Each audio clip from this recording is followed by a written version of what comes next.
मंत्री जी ने देश का आम बजट प्रस्तुत किया है। यह बजट सर्वस्पर्शी,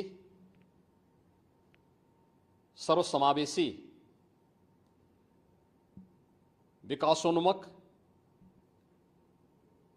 140 करोड़ भारतवासियों की आशा, आकांक्षा और अमृत काल के संकल्पों को पूरा करने वाला सिद्ध होगा। आम बजट 2024-25 आत्मनिर्भर एवं विकसित भारत के निर्माण का एक आर्थिक दस्तावेज है। इस आम बजट में अंत्योदय की पावन भावना, विकास की असीम संभावना और नवोन्मेष की नवदृष्टि है। इस आम बजट में अन्नदाता किसानों की समृद्धि के लिए 1,52,000 करोड़ रुपए, कृषि और सहायक सेक्टर के लिए, महिला सशक्तिकरण के लिए 3 लाख करोड़ रुपए से अधिक का प्रावधान किया गया है। स्वाभाविक रूप से आधी आबादी, देश के सबसे बड़े राज्य उत्तर प्रदेश की आधी आबादी इससे सर्वाधिक लाभान्वित होने वाली है, और खासतौर पर तब जब उत्तर प्रदेश 2020 से ही मिशन शक्ति के कार्यक्रम को प्रभावी ढंग से यहां पर जमीनी धरातल पर उतार रहा है। सर्वाधिक अन्नदाता किसान उत्तर प्रदेश के अंदर निवास कर रहा है। उन अन्नदाता किसानों की समृद्धि में आज संसद में प्रस्तुत आम बजट बड़ी भूमिका का निर्वहन करने वाला है। युवाओं के लिए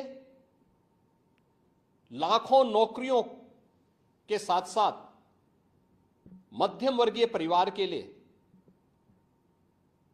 प्रत्यक्ष कर यानी इनकम टैक्स में जो नए टैक्स स्लैब की घोषणा हुई है, ये सभी अभिनंदनीय हैं, स्वागत योग्य हैं।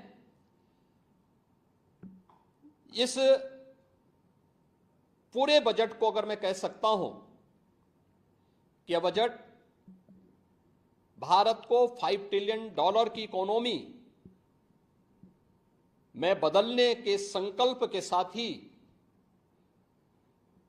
दुनिया के ग्रोथ इंजन के रूप में भारत की भूमिका को और विकसित भारत की संकल्पना को साकार करने का एक आर्थिक दस्तावेज के रूप में यह देश की संसद में प्रस्तुत किया गया है।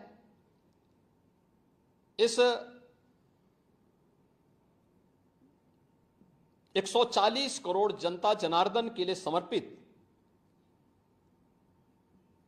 उनकी आशा, उनकी आकांक्षा और अमृत काल के संकल्पों को पूरा करने वाले इस बजट के लिए मैं आदरणीय प्रधानमंत्री जी के प्रति आभार व्यक्त करता हूं।